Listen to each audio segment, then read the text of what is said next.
Learning more about the victim in one of the worst murders we've seen caught on camera in Houston. ABC 13's Brooke Taylor has been on top of the story since Friday. Family and friends who knew Steve Anderson tell me he was retired after working for MD Anderson for about 20 years. This video is just awful, so it does seem personal, but investigators tell me they still have not established any relationship between him and the suspect. They are still investigating, though. Since ABC 13 first reported on this brutal attack, we're learning more about 64-year-old Steve Anderson killed in an unimaginable way while walking to get his mail on Woodridge Square Drive. Family and friends tell us he worked at MD Anderson Cancer Center as a manager for 20 years and retired in 2020. Devastating that their beloved coworker is the man identified by officials in this video. On May 3rd, he's seen turning around at the sound of a screeching car. We're stopping that video before he's hit. The car reverses, hits him again. And minutes later, police say the driver, identified as 20-year-old Karen Fisher, returns. Court records identify Fisher as a man, but police say the suspect identifies as a woman. 2 hours before the deadly murder, police say Fisher stole the car from a motel in East Harris County. Fisher's seen walking over casually in front of witnesses in broad daylight. She flips Anderson, straddles him, and then kisses and stabs him 9 times, court records state. Before Fisher leaves, she leaps over his body on the road. Now Fisher is behind bars on a $2 million bond. As family and friends mourn and remember Anderson, who is known as Pops, as a devoted fan of the Chicago Cubs, who leaves behind his daughter, son-in-law, and grandchildren. The metro system is front and center tonight after 3 separate stabbings within 24 hours. It's a recent case happening this afternoon in Encino. Police taking a suspect into custody after he allegedly stabbed a man on the 240 bus headed to Northridge. Police and fire responded to the scene at Ventura Boulevard and Balboa Avenue. The stabbing victim is expected to survive. The suspect was found at a nearby gas station. This comes after police say 2 people were stabbed during a fight on a bus last night in Glendale. The driver stopped and the group got off. The 2 people who were stabbed are expected to survive. 2 teens were arrested at the scene. Then just a couple of hours later in South LA, a woman told police she was stabbed in the elevator at the Vermont Athens station. So far, no arrests have been made in that case. Those screams from a family member come after someone broke Keisha Henderson's home window in East Oakland at 4 a.m. last month. She says it took OPD hours to respond. At this point, it's like you do want to take matters in your own hands. Like, I have to protect myself. Yesterday, in another incident, Henderson, a former Oakland Public Safety Task Force member, took to social media explaining a group of 3 teens tried to steal a car from her driveway before running away. She says without accountability at the city level, the community has to respond by all means necessary. I'm not telling people to go out and start spraying. That's not what I'm telling people to do. But we also have to be realistic about what we're up against. Safety concerns and what she says is a lack of action from the city is why she became a licensed gun owner last year. My protection comes first, and so does my kids. And so I can't afford to wait on OPD to arrive, and I can't afford to be on 911 call line for 10, 15, 20, 30 minutes. Henderson joined the Bay Area Gun Club, and she's not alone. Since the start of the pandemic, people of all races and ages, ranging from 20s to 80s, have signed up. The club says a majority of their clients are women living in Oakland. The people in Oakland are tired of being victims, and rightfully so. Retired law enforcement and gun safety professionals lead the trainings. The group stresses their goal is to provide knowledge of guns and the law to keep their clients safe. We're not out there trying to make Rambos and Ramboettes. We don't want people walking around looking like Blade. No. Protect your family, protect your well-being, and if need be, protect one another. Last week, city officials announced overall crime dropped by 33% from last year this time, but Henderson doesn't believe that's true. For her, safety goes beyond being armed and falls on holding elected officials accountable. The power is in the hands of the community. We as a community And we are, as the voters and the taxpayers, we are the majority. We are not the minority. In Oakland, Valina Jones, NBC Bay Area News.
Good evening, and welcome to It's Too Late, where I like to say it's not too late yet to plant a tree. Come on, or some grapes. Get a tomato plant growing. You guys know you want to. You've been to the grocery store. 55 bucks don't go a long way anymore, does it? That's right. So plant at least some of your own stuff in the garden there. And if you don't have a garden, get a garden. Move out into the country. You can see from these reports that it's not safe to live in the city. When I came here to teach my class at 6 o'clock, there were 3 park ranger trucks all positioned on the cliffs that prevented us from starting our class.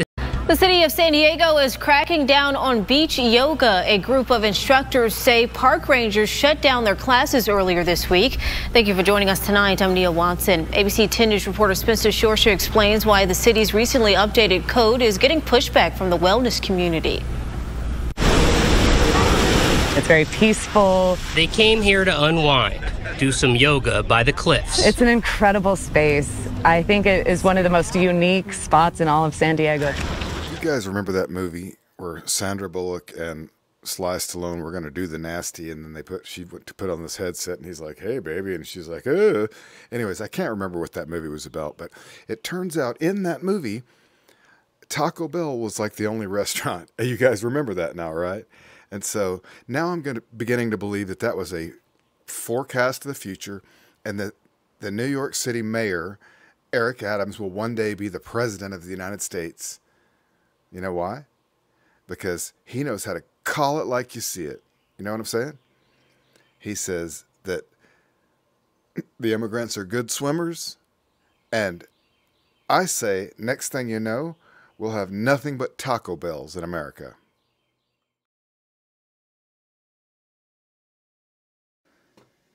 California politicians are so inventive. They're going to save hundreds of dollars by all those signs that say booze it and lose it. Well, they're going to change it, and they're just going to put the word or right in the middle, and they're going to put those signs up there in the Tenderloin, and that's going to make the alcoholics know that if you don't booze it, you're going to lose your opportunity to use it. Growing outrage and pushback this morning from San Francisco city leaders over a controversial program that gives free alcohol to homeless alcoholics. Now, the city-run initiative is called the Managed Alcohol Program, or MAP. It's been around for 4 years and has cost the city roughly $20 million. Supporters say the goal isn't to eliminate alcohol use, but rather to keep individuals at a, quote, safe level of intoxication, aiming to increase their safety and overall quality of life. But critics, like our next guest, says this is only making the problem worse, and the city should be focusing on helping these people beat their addiction. Tom Wolf is a formerly homeless recovering heroin addict from San Francisco. He's gone on to start the California Peace Coalition. Tom, good morning. Thank you so much for joining us. Good morning, Hannah. It's great to be here. So first, explain how this program works. Can any homeless person just walk in and simply ask for a beer? No, that's not how it works. Basically, you have to enroll in a program, or you're identified as someone that has chronic alcoholism, usually because they've had many hospital visits in the past, et cetera, and then they're offered this program that comes with a variety of other services. Of course, it's not just giving someone free vodka all the time. They've been determined to be very, very sick with late-stage alcoholism, and the hope is that This program will keep them out of the hospital and potentially keep them alive. You're someone who personally experienced homelessness and addiction. Do you think this program is going to help people? Also, how different is it from a safe injection site that we've also seen pop up in parts around the country? Well, the way I try to frame this is that, look, I understand the concept, okay? But as someone that used to use heroin on the street, if you enrolled me in a program where they were just giving me half of the dose of heroin that I normally take every day in the hopes that I wouldn't use more, to be quite frank with you, I would probably still be on the street and still using, or I'd be dead from drug overdose at this point. So you have to really wonder, for the amount of money that the city is spending on this program, is the outcomes of the program actually worth the investment? Now, this is very different than a safe injection site. A safe injection site, first of all, is against federal law because you can use illicit drugs inside a safe injection site, like fentanyl or meth or crack cocaine. This is alcohol, which is 100% legal that they're giving folks. So yeah, two different things. But basically, they're both there to try to just manage someone's addiction in perpetuity instead of promoting recovery or trying to, usher someone into treatment so they can actually leave their addiction behind. So last October, the leaders of this program conducted a seminar for the University of California, San Francisco. They described how they calculate how much alcohol is given to a certain person. Let's listen to that. I'll talk to you on the other side, Tom. We use the term SDE, or standard drink equivalent. 1 SDE is equivalent to 50 cc's of vodka or liquor, 12 ounces of a 5% beer, or 5 ounces of a 12% wine. So you can see, for example, the first person here drinks vodka and gets a total of 16 SDEs a day. They get 3 SDEs at 6 a.m., 10 a.m., 2 p.m., 6 p.m., and then 4 at 10 p.m. overnight. Okay, so this is one example, but just breaking down the numbers of an SDE, as they call it, is the equivalent to 1 shot of vodka. That person is getting 16 shots every single day. So is this program really helping that person? And of course, I know alcohol is a real addiction with real physical effects, but does it really help this person giving them essentially 16 shots of vodka? Well, that's really the question, and that's why we're here talking today. So is our Department of Public Health's job to keep people healthy or to keep people sick? And if you're an alcoholic and they're giving you 16 drinks a day, that's actually keeping you in your alcoholism or keeping you in your addiction. Again, if I was, a fentanyl addict and they were just giving me 3 shots of fentanyl a day instead of 6, is that keeping me sick? Or is that helping me get well? Well, it's not helping me get well, because at the end of the day, I'm still addicted to that substance. And the goal should be to get people into recovery and to get them away or break that chain of addiction for that individual. And what's frustrating for me is the cost. So we're spending $5 million a year to service a total of 55 people. And that's so $20 million over 4 years for a total of 55 people for that entire 4-year period. That's $363,000 per individual that we spent on this program. For that price, you could have opened a drug treatment center with 60 beds. Peach tree's looking great.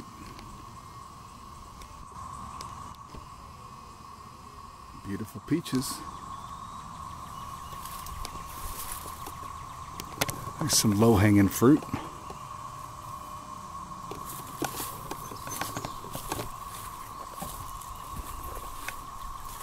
That's a pretty plum right there.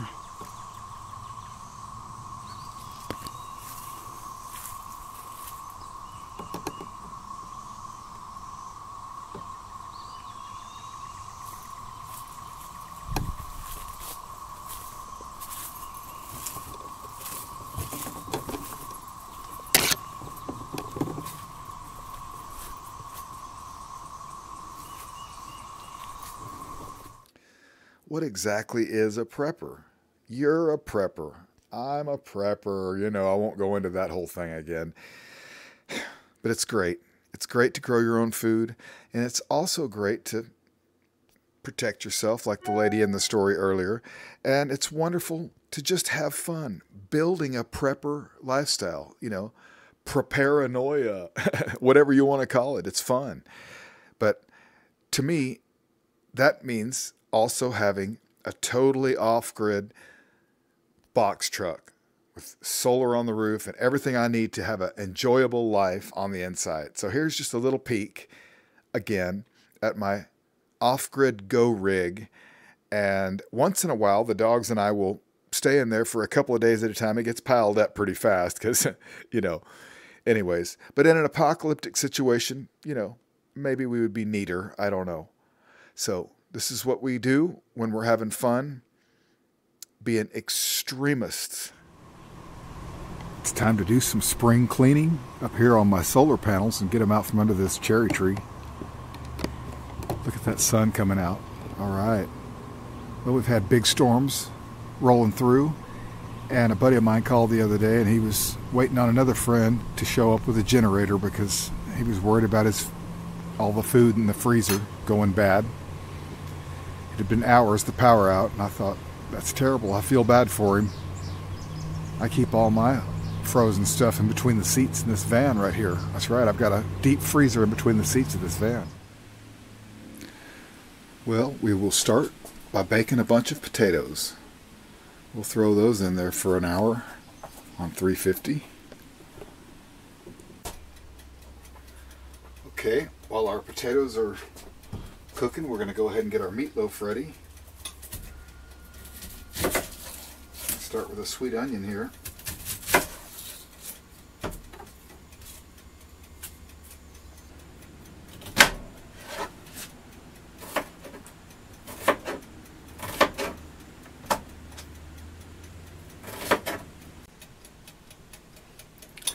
Okay, you guys, just so you know how you can tell if eggs are still good. Now, these eggs are months old. My sweet Bertle, she got just at the beginning of spring. And see this egg that's floating a little bit? That's basically a bad egg. Okay, these other eggs are not floating yet, so they're still good. But today's probably, it's been months. But that's how you tell if you have a good egg or a bad egg. If it's floating, it's bad. If it's at the bottom, it's good. Okay, you guys, we're going to go ahead and start with one of Bertle's last eggs. Get that in there. We've got ourselves a little more than a pound of hamburger meat. Maybe it's a pound and a half. All right.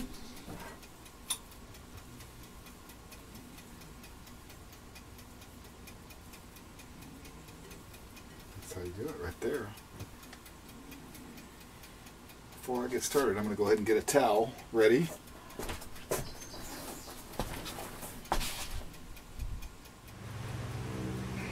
Okay, and this is how we do laundry in the off-grid bug-out rig.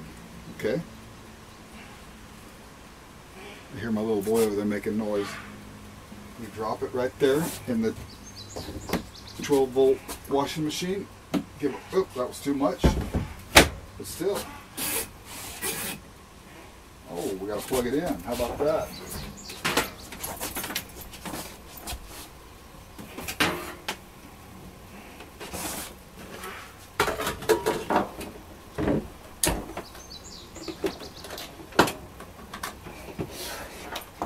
I forgot, you guys, I have a plug closer right there. But oh well, we'll stretch it out for now. That's how you do it right there. Okay guys, this is how we do laundry in the off-grid bug-out rig. Okay.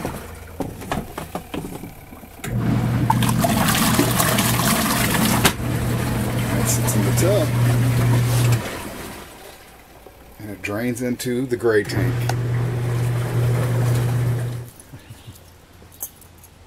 Okay, just like that, we have ourselves a couple little potatoes and a beautiful piece of meatloaf. You know, that's how we do it in an off-grid box truck. All right, that's a wrap, folks. Thanks for watching. It's too late tonight. And you know what? Get out into the country. Get on Zillow. Find a little rural area. It's always fun to live in a small town. The grocery stores are great. Driving down the road, you see the farmer on his tractor. It's wonderful. And you know what?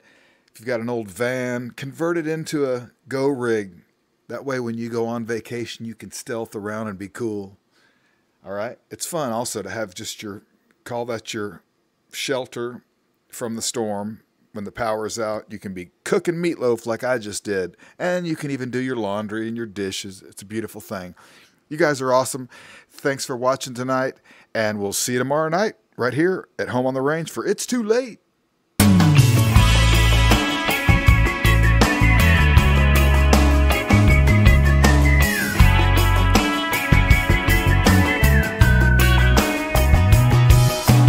Everybody really wanna feel no pain.